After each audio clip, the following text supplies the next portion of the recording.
हज़रत आमीना कहती है, सुनो हुजूर की शान क्या, हुजूर की शान क्या। हज़रत आमीना तीसरा महीना गुजरा, चौथा महीना गुजरा, पांचवा महीना गुजर गया। फरमाती जैसे जैसे दिन गुजरते जाते थे वैसे वैसे मेरी किस्मत के ताले खुलते जाते थे। वाह बेशक, बोलो यार सुभान अल्लाह, अल्लाह। सुभान अल्लाह। अब नहीं बोलोगे तो कब्रिस्तान जाके बोलोगे। सुभान अल्लाह, सुभान। जैसे जैसे दिन गुजरते जाते थे मेरी किस्मत के ताले खुलते जाते थे। फरमाती हैं 5 महीने गुजर गए, हर महीने कोई ना कोई नबी आता रहा और मुबारकबाद देता रहा। अगर सुन्नी मुबारकबाद दे तो तेरे पेट में दर्द होता है, नबी मुबारकबाद दे तो तेरी नानी मर जाती है? क्यों कलेजे फटते हैं तुम्हारे? हजरत आमीना कहती हैं, अगर आला हजरत की हम बात करें तो कहते हैं जी वो तो बरेली वाले हैं, उन्होंने तो इश्क में कर दिया। चलो इन्होंने इश्क में किया, नबी की अम्मी तो सच्ची कह रही हैं। अगर मेरी आप ना मानेंगे तो कुछ नहीं जाता आपका, और नबी की अम्मी की अगर नहीं मानी तो कुछ नहीं रहता आपके पास फिर। बेशक, ये याद रखना। बेशक, अगर उनकी नहीं मानोगे तो बचेगा ही कुछ नहीं। बेशक। बात नबी की अम्मी की है। फरमाती है 5 महीने गुजर गए, हर महीने कोई ना कोई नबी आता रहा, मुझे मुबारकबाद देता रहा। 5 महीने के अरसा गुजरने के बाद एक दिन हजरत अब्दुल मुत्तलिब काबे में तवाफ कर रहे हैं। अरब का दस्तूर ये था, किसी का शोहर इंतकाल कर जाता तो 1 साल तक औरत सोग मनाया करती थी। कितना? 1 साल। याद कर लो बच्चों, कितना? 1 साल। 1 साल तक सोग मनाया करती थी। सोग में क्या था? खुशबू नहीं लगानी है, बन सवर के नहीं निकलना है, नए कपड़े नहीं पहनने हैं, साफ सुथरा नहीं होके निकलना है। ये सारी चीजें सोग में शामिल थी। तो ये वहां का दस्तूर था। हजरत अब्दुल मुत्तलिब काबे का तवाफ कर रहे हैं, कुछ सरदार इकट्ठा हुए, हरम शरीफ में आए, कहने लगे अब्दुल मुत्तलिब कहा जी, का काबे के मुतवल्ली हो बेशक, खानदान कुरैश के सरदार भी हो बेशक, का एक बात है। कहा क्या? क्या बताइए, हमारे अरब का ये दस्तूर है कि नहीं? का कौन सा? कि हमारे यहाँ किसी औरत का शोहर इंतकाल कर जाए 1 साल तक सोग मनाती है औरत। कहा हाँ है। का फिर आमीना अपने शोहर का सोग क्यों नहीं मना रही हैं? इतना सुनना था, अब्दुल मुत्तलिब की आंखें सुर्ख हो गई, चेहरा जर्द, बदन सर्द हो गया, गर्दन झुकी। कहने लगे क्या कह रहे हो? कहा हम नहीं कह रहे, पूरे मक्के की औरतें कह रही हैं। कहा ऐसी कौन सी चीज तुमने आमीना में देखी है जो मेरी आमीना सोग नहीं मना रही हो? कहने लगे मक्के की औरतें कह रही हैं कि आमीना वो इत्र लगा के जाती है जो मक्के के बड़े बड़े सरदार घरानों में इत्र नहीं मिलेगा, ऐसा इत्र आमीना लगा के गलियों से गुजरती है। इतना सुनना था। अब्दुल मुत्तलिब आए हैं हरम शरीफ से, अपने दरवाजे पे आपकी ज़ौजा हजरत फातिमा ने शोहर को आते देखा, गर्दन झुकी है, कहते हैं सरताज आज चेहरा उतरा है, बात क्या है? अब्दुल मुत्तलिब कहते हैं फातिमा आज आमीना की वजह से मैं शर्मिंदा हो गया हूँ। कहा सरताज बात क्या है? कहने लगे जाओ आमीना से जाकर के पूछो इसने मेरे अब्दुल्ला का सोग मनाना क्यों छोड़ दिया है, ये इत्र क्यों लगा रही है, खुशबू क्यों लगा के जा रही है। इतना सुनना था। हजरत फातिमा नबी की दादी ने यूं हाथ जोड़े, कहने लगी अब्दुल मुत्तलिब मेरी औकात नहीं है मैं आमीना से जाके सवाल कर सकूं। कहा किस लिए? कहा कुछ दिन पहले यही ख्याल मेरे दिल में आया था, मैं गई थी पूछने के लिए और मैंने जाके सिर्फ लफ्ज़ आमीना कहा था, अगली बात तक नहीं कही थी। एक नूर उसकी पेशानी से निकला, मेरी पेशानी से टच हुआ, मैं बेहोश होकर जमीन पे गिर गई थी। कहा मुझ में औकात नहीं है मैं उससे जाकर ये बात पूछ सकूं। अब्दुल मुत्तलिब खुद क्यों नहीं पूछ लेते? कहते हैं मैं मर्द हूं, तुम जाके खुद पूछो। कहा फिर ऐसा करो दोनों साथ चलते हैं। अब जरा गौर करना, हजरत अब्दुल मुत्तलिब आ रहे हैं, साथ में आपकी ज़ौजा हजरत फातिमा नबी की दादी आ रही है। जैसी आई है नबी की अम्मी अपने घर के अंदर है, देखा ससुर आ रहे हैं, अपनी जगह से उठ के खड़ी हो जाती है। अल्लाह अकबर, ये अदब था ससुर का, एक कोने में सिमट के खड़ी हो गई। ससुर आए हैं, सलाम किया। आज घरों के हालात आप देखिए, आज ससुर बहुओं को फ्रेंड बोल रहे हैं कि ये तो मेरी दोस्त है, ये मेरी फ्रेंड है। वाह रे जालिम, तुझे हया तक नहीं आई, तेरी जबान कैसे चल जाती है?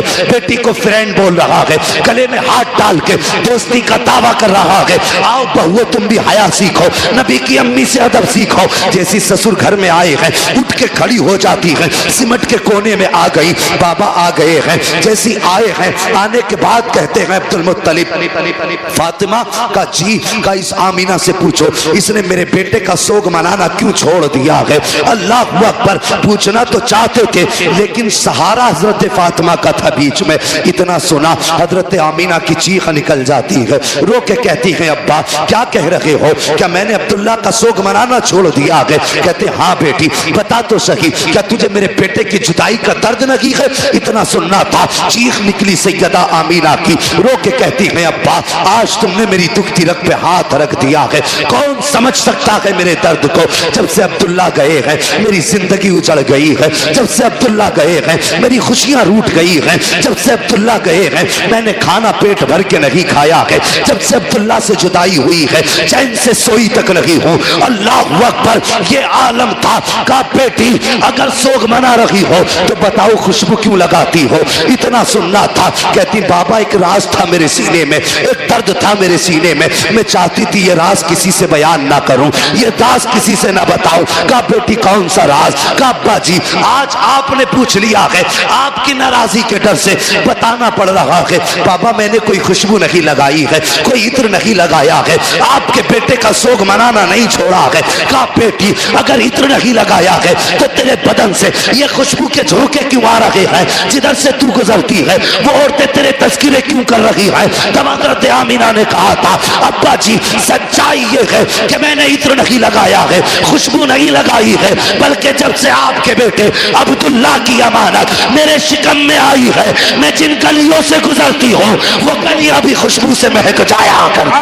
नारे तकबीर, नारे रिसालत, नारे रिसालत, फैज़ाने आला हजरत, फैज़ाने सलामी, जश्न ईद मिलादुन नबी, आमदे मुस्तफ़ा, अज़मते मुस्तफ़ा कॉन्फ्रेंस। सुभान अल्लाह, सुभान अल्लाह, क्या बात है भाई। एक घंटा पूरा हो चुका भाई, फरमाइशें इंशाअल्लाह कभी पूरी कर लेंगे।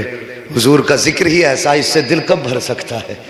जी बेशक। हाँ बस हुक्म हजरत का थोड़ी देर और मैं आप लोगों की मोहब्बतों को निभाते हुए कुछ देर कोशिश करता हूँ आगे बढ़ जाऊं। तैयार हैं? अल्लाह सलामत रखे।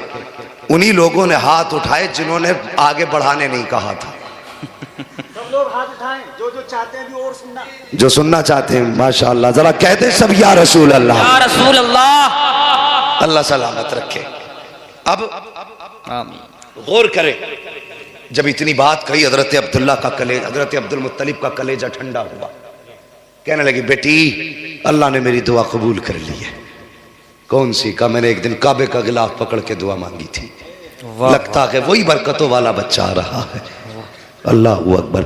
कहा बेटी फिर ये खुशबू, जब इतना सुना कहती है बजी क्या बताऊं, इस बेटे की इस बच्चे की बरकतें ही ऐसी हैं। अंदर गई तकिया उठा के लाई, कहने लगी अब जरा इस तकिए को लिए हाथ में। आपने तकिया हाथ में लिया, खुशबू मुझको अंबर से तेज नाक के अंदर आ गई। बेटी ये क्या है? कहती है अब्बा मैं इस पे सर रख के सोती हूँ, इसकी खुशबू नहीं जा रही है। अंदर गई दुपट्टा लाई, कहने लगी अब्बा इस दुपट्टे को सूंघिए। आपने दुपट्टे को सूंघा, खुशबू आ रही थी। कहा बेटी इसमें क्या बात है? कहने कि अब्बा एक दिन मेरे माथे पे पसीना था, मैंने इस दुपट्टे से पसीना साफ कर दिया था, कई मर्तबा इसे धो चुकी हूँ, अभी तक दुपट्टे की खुशबू नहीं गई है, बल्कि जिस पानी से धो देती हो वो पानी भी महक जाया करता है। अल्लाह अकबर। हजरत अब्दुल मुत्तलिब खड़े हैं, झूम रहे हैं। हजरत फातिमा नबी की दादी, आपकी ज़ौजा अंदर गई है। दीवार कच्ची मिट्टी की थी, मिट्टी छुटा के लाई, कहने लगी मेरे सरताज जरा इस मिट्टी को सूंघिए। आपने मिट्टी को सूंघा, कहने लगी इसमें से बड़ी तेज खुशबू है। फरमाती है सुनिए कल आमीना इस दीवार पे हाथ रख के खड़ी थी, अब तक खुशबू आ रही है। अल्लाह अकबर। अब्दुल मुत्तलिब मुस्कुरा रहे हैं। कहा बेटी बड़ी अजमतों वाला बच्चा है। कहती है अब्बा जी बात यही खत्म नहीं हो जाती। कहा बेटी और भी कुछ? कहा हाँ। कहा क्या बात? कहा अब्बा जी सुनिए, आप सुबह ही जाते हैं हरम शरीफ, मेहमान आते हैं, उनकी मेहमान नवाजी करते हैं, तो कभी कभी पानी भी घर से ले जाते हैं। जब पानी घर से ले जाते हैं, अब्बा घर में पानी नहीं होता और हमें जरूरत पड़ जाती है, तो बाबा सुनिए, इधर अब्दुल्ला की अमानत का बोझ और उधर मेरे हाथ में पानी का बर्तन, और कुएं तक जाने में ये पथरीले रास्ते होते हैं। हाँ बेटी, फिर कहती है अब्बा जी, जब मैं इन पत्थरों पे गुजर के जाती हूँ, कसम है मुझे पैदा करने वाले की, जब मैं पत्थरों पे कदम रखती हूँ तो पत्थर रेशम से ज्यादा मुलायम हो जाया करते हैं, रेशम से ज्यादा मुलायम हो जाते हैं। कहा बेटी और, कहा अब्बा और सुनना चाहते हो तो सुनो। कहती है अब्बा जी, मक्के की सारी औरतें ढोल रस्सी लेके जाती है, लेकिन आमीना खाली हाथ जाया करती है, सिर्फ पानी का बर्तन लेके जाती है। कहा बेटी पानी कैसे लाती हो? कहा अब्बा जी सुनिए, जब मैं कुएं के किनारे पे जाती हूँ, नीचे को झांकती हूँ, पानी बोलता हुआ किनारे के ऊपर आ जाया करता है। और अब्बा जी औरतें कहती हैं कि आमीना ठहर जा, जब तक तू यहाँ रुकी रहेगी ये पानी भी किनारे तक रहेगा। कहा अब्बा मैं रुकी रहती हूँ, पानी भी किनारे पे रुका रहता है। मक्के की औरतें पानी भरती है, वापस आ जाती है। कहा जब तक मैं रहती हूँ पानी भी ऊपर रहता है। अब्बा सब औरतें आ जाती हैं, सारी लड़कियां आ जाती हैं, मैं सबके पीछे आया करती हूँ। कहा फिर? कहा अब्बा जी जब आती हूँ कभी ऐसा होता है कि पेड़ सजदे में गिर जाते हैं, और कभी ऐसा होता है कि पत्थर बोलने लगते हैं, कभी छोटे छोटे तरीके बोलने लगते हैं, कंकर भी बोलते हैं, अब्बा जी घास के तिनके भी बोलते हैं। अब्दुल मुत्तलिब ने इतना सुना, कहते बेटी बता तो सही, क्या पत्थर बोलते हैं तो तू सुनती है? हाँ अब्बा सुना करती हो। क्या जब वो बोलते हैं तो उनकी बोली भी समझती है? हाँ अब्बा समझा करती हो। कहते बेटी लाखों ने हजारों बरस से इबादत की है, लेकिन पत्थर कभी किसी से नहीं बोले हैं। अगर आवाज भी पत्थरों की आई है तो किसी ने बोली नहीं समझी है।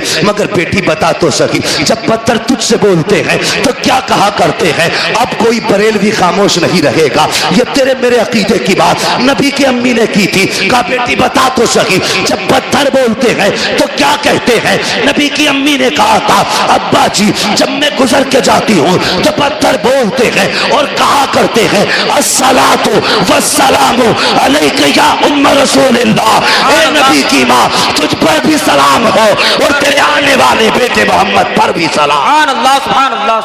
नारे तकबीर, नारे रिसालत, फैजाने आला हजरत, फैजाने सलामी, जश्न ईद मिलादुन नबी, विलादते मुस्तफ़ा, आमदे मुस्तफ़ा, अज़मते मुस्तफ़ा कॉन्फ्रेंस, मुफ्ती हम्माद रजा साहब किबला। सुभान अल्लाह, सुभान अल्लाह। अल्लाहु अकबर। अब मत कहना कि सलाम पढ़ना बरेलवियों का तरीका है। बेशक अभी तो नबी की अम्मी को भी नहीं पता था मेरे शिकम में कौन है। बेशक हजरत अब्दुल मुत्तलिब भी नहीं जानते थे कि ये बच्चा है कौन, इतना जानते थे अजमतों वाला, बस भी, मगर ये नहीं जानते थे ये है कौन।